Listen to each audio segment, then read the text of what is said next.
Bonjour et bienvenue. Aujourd'hui, je vais vous présenter un crossover que la majorité des gens n'ont jamais entendu parler. Le dernier des héros vikings rencontre les Tortues Ninja.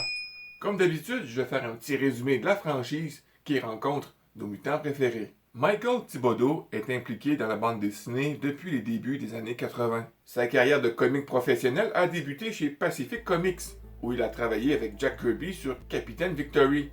La création de Michael, le dernier des héros vikings, a d'abord été utilisée comme comique de soutien chez Pacific Comics et ensuite été publiée par Genesis West Publishing. Après 12 numéros et 3 numéros spéciaux d'été, la série fut annulée. Ces 3 numéros ont été collectés dans l'édition limitée Le Dernier des Héros Vikings à seulement 1750 exemplaires. Chacun numéroté et signé individuellement par Michael Thibodeau. Quelle est l'histoire globale de cette série? Vers la fin du 12e siècle, les Vikings tels que nous les connaissons ont cessé d'exister. Leur sang barbare s'était dilué au fil des siècles et ils étaient devenus plus civilisés. La violence est devenue mal vue et ces manifestations audacieuses ont été interdites. Des décrets de toutes sortes furent pris pour gouverner et contrôler les actions du peuple. Les derniers héros vikings ont du mal à s'adapter à cette nouvelle ère et à conserver leur forte croyance en la loyauté et l'honneur au combat. Ces 4 veillants amis se battent pour survivre dans les temps changeants du 12e siècle.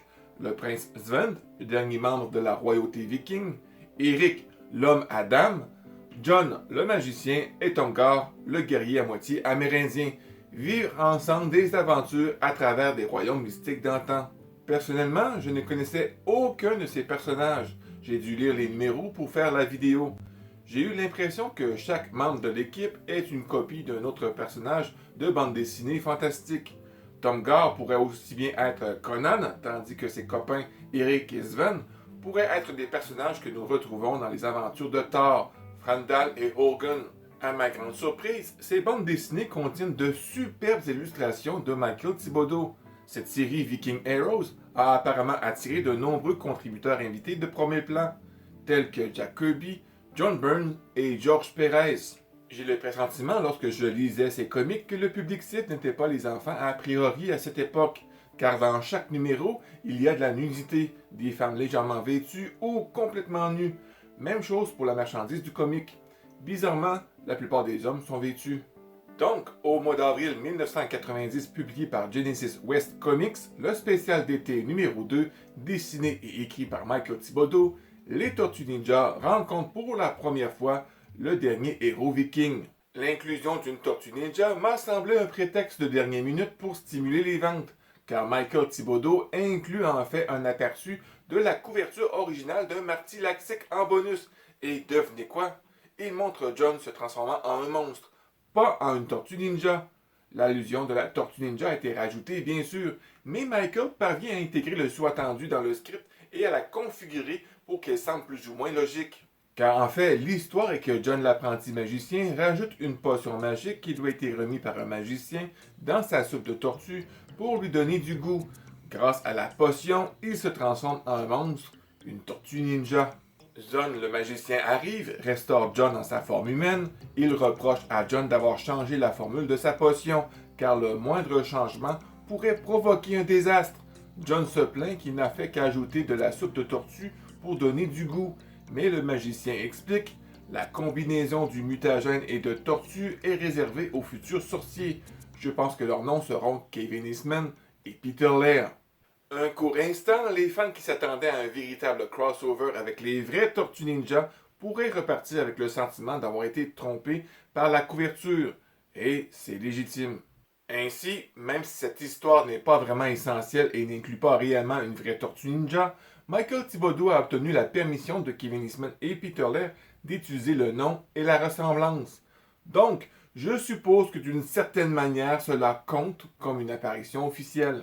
En avril 1991, Michael Thibodeau écrit et dessine une deuxième histoire avec cette fois-ci les vrais Tortues Ninja dans le spécial été numéro 3 publié par Genesis West Comics.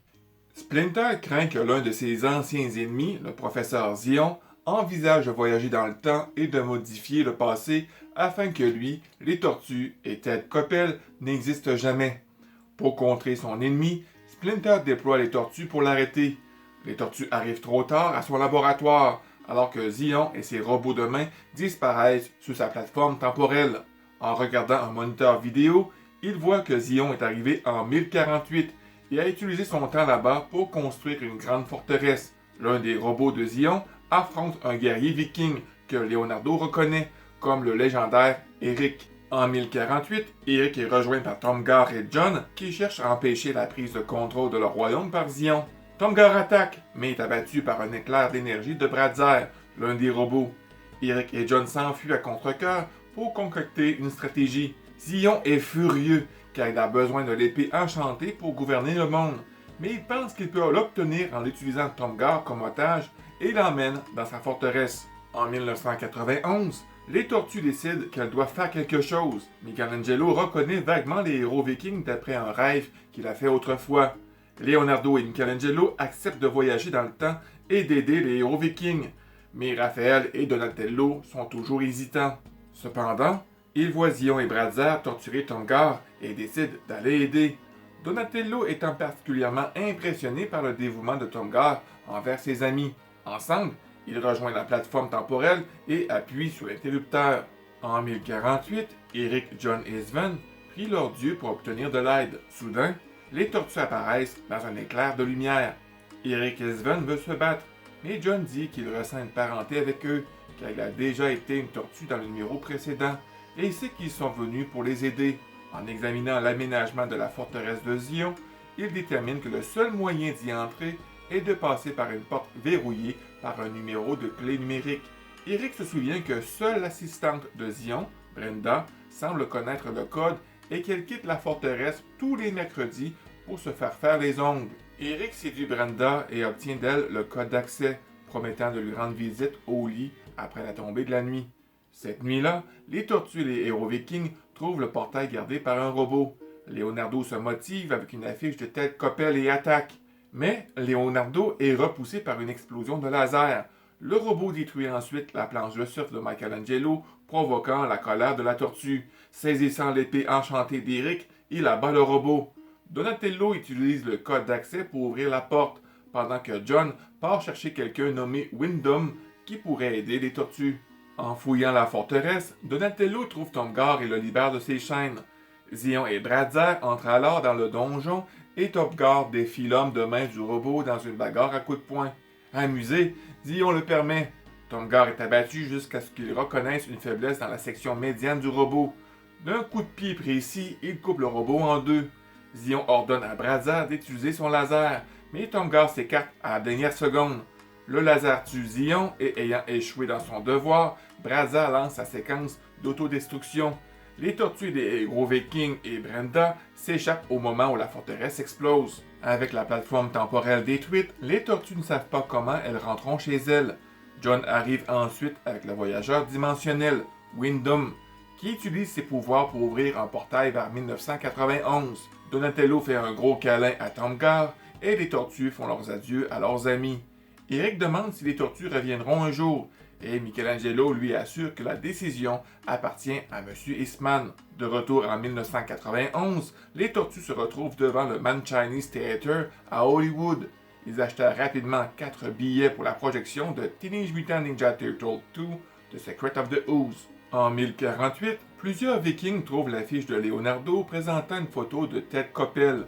Cette image amène tous les Vikings à renoncer à la violence, à exprimer leurs différences et à se civiliser, changeant ainsi le cours de l'histoire. Si vous vous posez la question qui est Ted Koppel, c'est un journaliste américain d'origine britannique, surtout connu comme le présentateur de Nightline depuis la création du programme en 1980 jusqu'en 2005. Cette histoire n'a rien de remarquable. Cela revient sur tous les mêmes clichés que presque toutes les autres apparitions des tortues dans d'autres franchises. Ils font connaissance, se battent contre un ennemi commun, puis ils retournent chez eux. Difficile d'avoir une opinion arrêtée sur ce comique. Au niveau de son scénario, Michael lance le bal le plus rapidement possible avec une configuration loufoque pour les tortues qui commence directement dans l'action avec des bandanas de couleur. Apparemment, Splinter a son propre ennemi juré qui n'est pas Shredder, et les tortues veulent l'arrêter une fois pour toutes. Commencer de cette façon permet de parcourir l'histoire plus rapidement. Là où Michael échoue en termes d'utilisation des tortues, là où presque tous les autres créateurs indépendants durant les années 90 qui ont emprunté les tortues ont échoué, ils ne comprennent aucune d'entre elles. Michael, comme tant de créateurs indépendants qui ont travaillé sur les tortues, ne semble pas comprendre qu'ils ont des personnalités individuelles. Nous avons donc une aberration comme Leonardo étant le gourou de la technologie qui découvre la plateforme temporelle, laissant Donatello être un gars spirituel sensible, obsédé par la magie de l'amitié. Je suppose qu'il a quelque peu raison sur Raphaël, le rendant peu enthousiasmé par tout ce qui l'entoure et réticent à aider. Mais il est difficile de vraiment évaluer la personnalité de Raphaël dans cette aventure, car ce qu'il dit apporte à peine à quoi que ce soit dans l'histoire.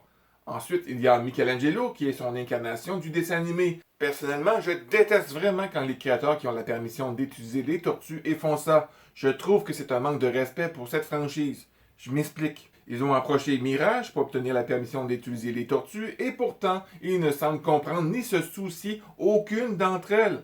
Les tortues ne présentent aucune personnalité qui laisserait entendre que les créateurs connaissaient quoi que ce soit à leur sujet. Leur inclusion est plus une formalité qu'un privilège. Comme tant d'autres créateurs, il est évident que Michael a utilisé les tortues non parce qu'il aimait ou appréciait les personnages, mais parce que la Tortumania battait son plein potentiel et que c'était son opportunité d'augmenter ses ventes et de faire connaître son nom à un public plus large. Je suppose que le succès de cette bande dessinée réside dans le département artistique, car on doit remettre à César ce qui appartient à César. Michael Thibodeau est beaucoup plus talentueux comme artiste qu'auteur. L'art de Michael est excellent, optant pour ce style Silver Age avec les sauts de chapitre introduits. Il peut être un peu trop influencé par Jack Kirby et cela ressemble parfois moins à un hommage qu'à une copie. Mais le résultat final est que ça reste une assez jolie bande dessinée. Les tortues de Michael Thibodeau sont uniques en apparence et honnêtement, je ne sais pas d'où ils tirent autant d'éléments pour leur conception. Les tortues ont d'énormes narines évastées et un museau comme celle des chiens, accompagnés de grands crocs et de ces étranges pointes en forme de pince dépassant de leur mâchoire vers le bas. Ajoutez les serres inexplicables qui dépassent de leurs doigts et ils finissent par avoir un look de dragon oriental. Je suppose que c'est ce que Michael recherchait de toute façon. C'est l'une des interprétations les plus étranges des tortues que j'ai vues, mais malheureusement, c'est probablement la seule chose mémorable dans tout ce numéro. Et je comprends pas cette fixation sur Ted Koppel.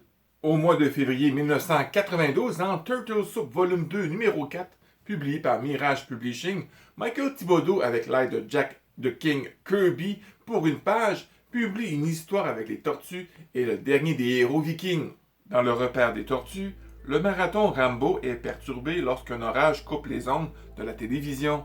Pendant que les autres tortues partent manger une pizza, Michelangelo décide de rester sur place pour rattraper sa lecture de bande dessinée. Absorbé par un numéro du dernier des héros vikings, Mikey s'endort peu à peu vers le pays du sommeil. Michelangelo se retrouve soudain sur un bateau. John et Eric des Viking Heroes sont heureux de le voir, car Tomgar a trop bu d'hydromel et ne peut pas combattre correctement un troll qui les a attaqués. Il équipe Mikey d'un équipement viking et l'envoie contre le troll, mais la brute le bat. Réalisant qu'il doit se battre comme un ninja, pas comme un viking, Mikey se débarrasse de son équipement, sort son nunchaku et attaque la créature poilue. S'attaquant au rotule, il le déséquilibre puis l'envoie se précipiter dans la mer. Les héros vikings remercient Mikey pour son courage, mais tout ce qu'il veut savoir, c'est comment rentrer chez lui. John lui dit qu'il doit simplement assembler ses nunchaku et dire qu'il n'y a pas d'endroit comme chez soi. Mikey se réveille dans le repère, stupéfait par le réalisme de ce rêve. Il décide d'arrêter de lire des bandes dessinées et de regarder un bon film, car il pense qu'un film ne lui fera pas de rêve étrange. Bien sûr, il commence à regarder Les Griffes de la Nuit. Bien qu'il s'agisse de la troisième histoire publiée, il s'agit du deuxième crossover TMNT Viking Heroes en ordre de chronologie de l'histoire. En fait, elle se situe entre le spécial d'été numéro 2 et celle du numéro 3. Les couleurs des bandanas des tortues dans cette histoire reviennent à la couleur initiale, c'est-à-dire rouge. C'est bizarre que le nom de Jack Kirby ne soit pas crédité dans le numéro. On pourrait penser que mettant en vedette une image de Jack Kirby serait un attrait majeur pour les ventes. D'un autre côté, c'est traité comme une belle surprise. Vous feuilletez les illustrations de M. Thibodeau, ce qui est vraiment sympathique, et tout à coup, vos yeux sont accueillis par une pleine page avec la signature de Jack Kirby. Je n'avais pas vu ça venir. Or, en ce qui concerne l'art du King, cette image n'est pas exactement son œuvre la plus spectaculaire, mais c'est vraiment cool de voir une interprétation de Michelangelo dessinée par quelqu'un d'aussi célèbre et aimé dans le milieu. Le respect de Kevin Eastman et de Peter Laird pour Jack Kirby n'est pas exactement un secret soigneusement gardé. Donatello Microsérie numéro 1 était essentiellement une longue lettre d'appréciation qui lui était adressée. Kirby était traité comme un dieu légitime dans le contexte de l'histoire. Petite anecdote, le 19 février 2012, Peter Laird sur son blog explique que pour avoir son approbation pour l'histoire de Donatello Microsérie numéro 1, il a envoyé à Jack un exemplaire du livre entier sous forme de mise en page, accompagné d'une lettre expliquant ce que Kevin et lui voulaient faire, en lui disant qu'il aimerait partager les bénéfices du livre 50-50 avec lui. Une semaine plus tard, Jack Kirby a téléphoné à Peter Laird. Il était heureux de laisser l'utiliser comme personnage dans le livre. Il avait deux mises en garde. Premièrement, il voulait qu'il garde tous les bénéfices sur le livre. Deuxièmement, il voulait qu'il retire le cigare que Peter avait mis parce qu'il avait abandonné cette habitude quelque temps plus tôt et il ne pensait pas que c'était une bonne chose d'avoir des personnages qui fument. Ce fut l'un des plus beaux souvenirs de Peter Laird. Kevin Eastman et Peter Laird sont presque allés jusqu'à introduire une cinquième tortue nommée, vous l'aurez deviné, Kirby dans le quatrième film TMNT qui n'a jamais eu lieu.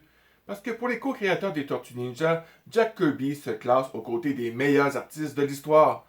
Dans la série de 2003, saison 1, épisode 16, appelé The King, en français Le Dessinateur, est un épisode basé sur le numéro de la micro-série de Donatello, rendant hommage à Jack Kirby. Le nom du père d'April dans la série de 2012 est un clin d'œil à cet homme. Le nom de Kirby est omniprésent dans l'univers des Tortues Ninja. Quoi qu'il en soit, le pin-up de Jack Kirby est vraiment tout ce dont il y a à discuter dans cette courte aventure. Il n'y a pratiquement aucune histoire et l'art de Michael Thibodeau, aussi beau soit-il, n'existe en réalité que pour mettre en valeur cette image de Jack Kirby, avec un certain contexte et rien de plus. En conclusion, les aventures crossover écrites par Michael Thibodeau ne font pas partie des meilleures, mais pour son art et son style Silver Age et pour l'originalité des concepts des Tortues Ninja, ces trois histoires vaut la peine de prendre le temps d'observer son travail. Ceci termine la vidéo, j'espère que cela t'a plu et que j'ai pu te faire découvrir une petite partie de la fabuleuse univers des Tortues Ninja. Je te laisse mettre un pouce bleu, de partager ces infos à ceux qui adoraient en savoir plus. N'oublie pas de t'abonner si ce n'est pas déjà le cas. Sur ce, mon ami, je te souhaite une excellente journée. Sois prudent parce que tu es important et on se revoit pour une prochaine vidéo. Bye bye.